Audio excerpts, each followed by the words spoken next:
Hi guys, I want to share a story with you, and it's all about the gift of my father. So please listen carefully. The gift of my father. My uncle Sergio had three sons who had all left the Philippines for other parts of the world by the time father had moved mother and us children from his farm on the island of Luzon into the town where Uncle Sergio lived. I was 6 years old when the move took place. I did not know where my Uncle Sergio's two older sons were living, but I did not know the youngest had gone to America and was in business there as a building contractor in California. His name was Porton, and he was fair of complexion, and before he left home, he used to strut about the town like a peacock. One day, father and I were coming home from a wedding when we saw many people in the yard of my Uncle Sergio's house, which was a block away from our house. A big automobile was parked in the street. A big automobile was parked in the street nights. We stood under a tree watching. I saw my uncle coming down the wooden ladder of his house with a flashlight in his hand. He stood in the yard talking to the people. He was a gambler by profession, and most gamblers in our province had big houses and lived more luxuriously than those who work hard for a living. Uncle Sergio's flashlight was new, and he kept flashing it at random against the house and among the coconut trees. As if he were enchanted by a marvelous new toy, suddenly he focused the beam on us. Is that you, Simeon? My uncle called in Ilocano, the language of northern Luzon. Yes, father said. It's the night of all nights, my uncle shouted. Did you bring home a wife? Father asked. My son Porton come My son Porton came home from America and brought a beautiful girl. My uncle said. Father and I jumped over the barbed wire fence and pushed our way through the and pushed our way the crowd of people in the yard. We climbed the Polish ladder of Uncle Sergio's house and rushed into the living room. My cousin Porton was standing smoking a cigar in the center of a ring of barefooted men and women. He was wearing a heavy fur overcoat, although it was a hot night and was sweating profusely. An old man rubbed his face against the sofa of the coat. A young man snatched the cigar out of Porton's mouth and took a bite of it, chewing the tobacco with great satisfaction. Then a girl grabbed the feather in Porton's hat and put it in her hair. There were naked children on the floor, smelling and licking Porton's shoes. Father pushed the people away and stepped up to my cousin. Welcome home, he said. You are Uncle Simeon? My cousin asked. I've something special for you, he produced. A beautifully wrapped bottle of Manila rum from the pocket of his coat. Father grabbed it. I came to see your wife, he said. Sweetheart, my cousin called in English, turning toward the little private room where my uncle kept his most precious belongings. Yes, sweetheart, answered a girl's voice. Are you ready, sweetheart? My cousin asked. Yes, sweetheart. The small door of the private room opened and a beautiful girl emerged from it. She stood at the door and her black eyes beamed. Wonder filled the house. The men opened their mouths to say something but could not because joy filled their throats. The women and the young girls sighed.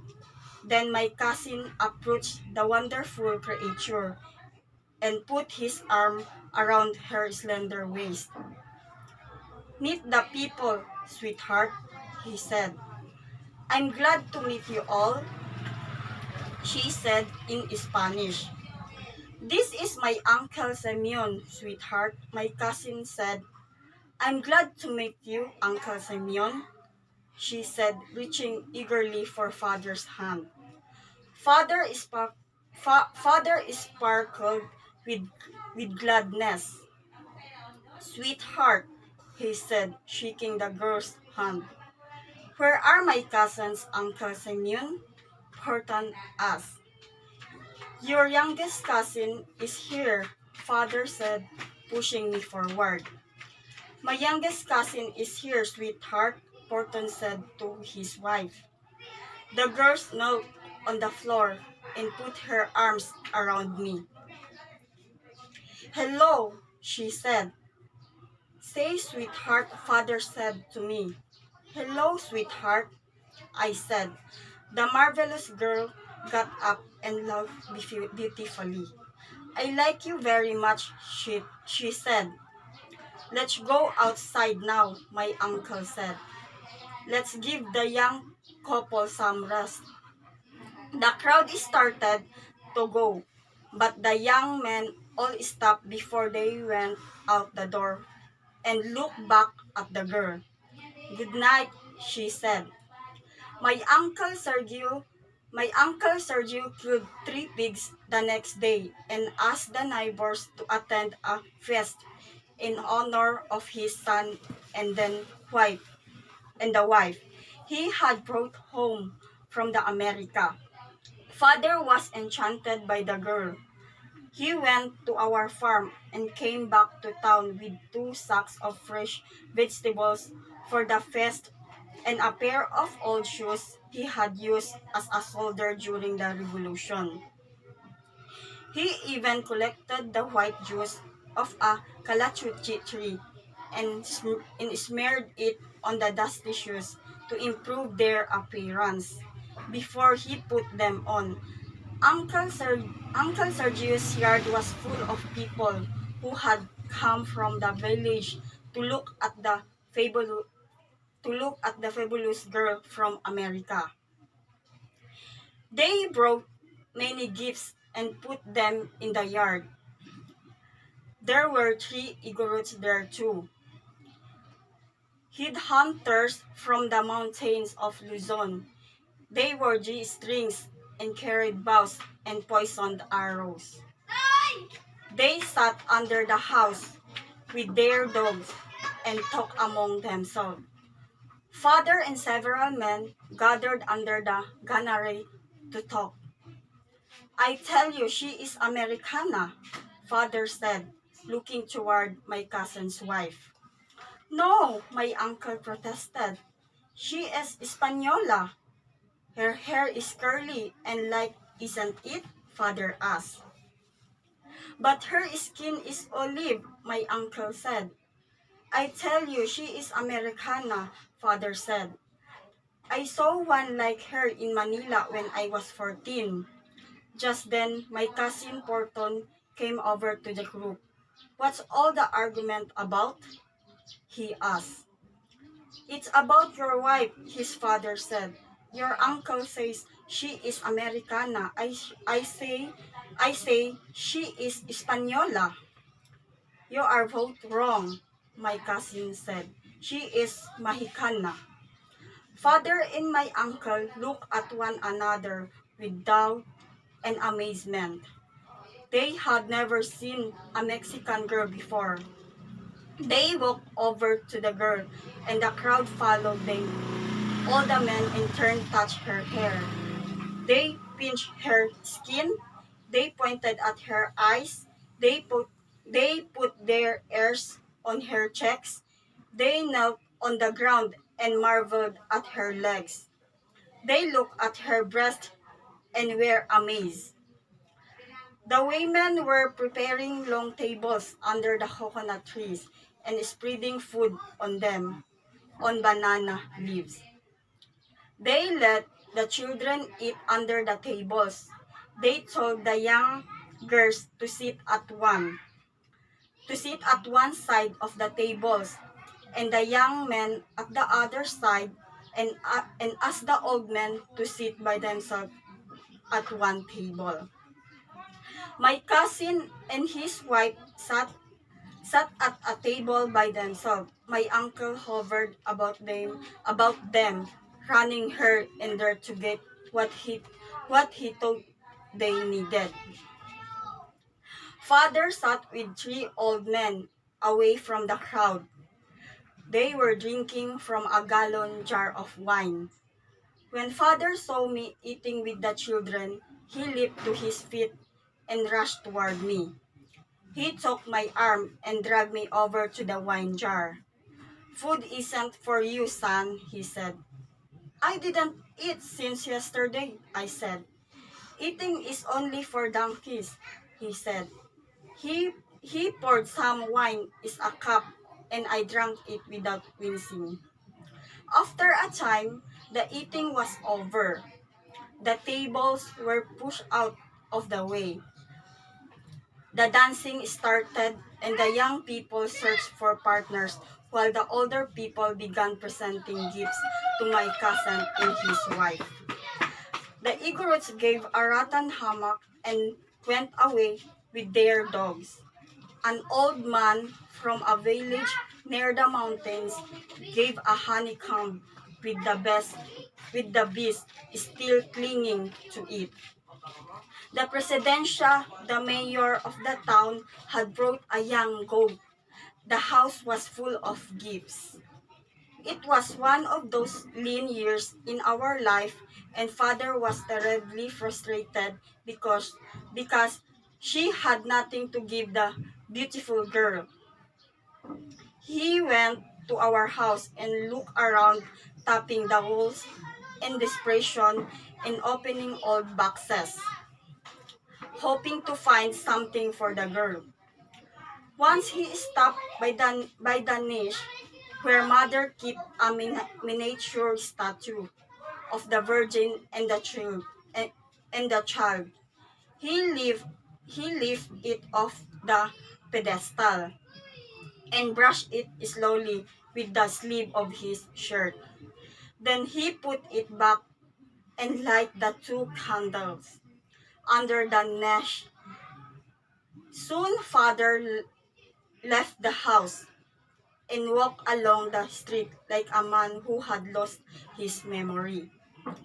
I followed him because I was afraid he would be run over. He wandered along the river, and he and I both began throwing stones at the heart-shaped mango fruits that grow there. Suddenly, Father stopped just as he was about to throw a stone. "I got it," he cried. "What is it, Father?" I asked. He ran like mad through the street. I following him and climbed the barbed wire fence of my uncle's yard. Father jumped over the tables and grabbed my uncle. Has everybody given his gift?" He asked. "Yes, Simeon," my uncle said. Father looked Father looked triumphantly at the Mexican girl. He surveyed the people. He looked so gay. They knew that he must have something exciting to say, and they stopped chattering. I'm not too poor. I'm not too poor to give something to my nephew and his wife from America, he shouted. What is it, uncle? My cousin asked. I give you, father shouted, and stopped long enough to jump on top of tallest table so that everybody could see him. I give you my house. I could not believe that father really meant to give our house away. And for some days after Uncle Sergio's feast, he said nothing more about it. But one day, when my mother and sisters were at Lingayen, the capital of our province, 20 men came with shovels and crowbars and started digging under our house. It was made of wood and bamboo and built into parts. Each was a room and had a separate roof. We used the big room for sleeping and living, and the small one for storing food stuff and for cooking. The men took the living room away. When mother and my sister got home from Lingayen, they stood in the yard and looked at one another without speaking. Mother was carrying a bundle of rice on her head, and my sisters had big baskets of fruits. They set they set their loads on the ground. Where is our house, son? Mother asked me. This is our house, I said. I mean the big house, she said. Father gave it away, I said. Did he lose it gambling? She asked. No, I said. He just gave it away. Mother could not believe it. We climbed the ladder. Mother cooked our dinner while my sisters tried to make room for us to sleep in. The kitchen was only 10 feet by 10, and there was hardly space for us to move around in. We ate hurriedly and prepared for the night. Mother and my sisters sleep on the floor. I sleep on top of a pile of sacks in one corner of the room. At midnight, it started to rain. Then a strong wind came from the sea and the small kitchen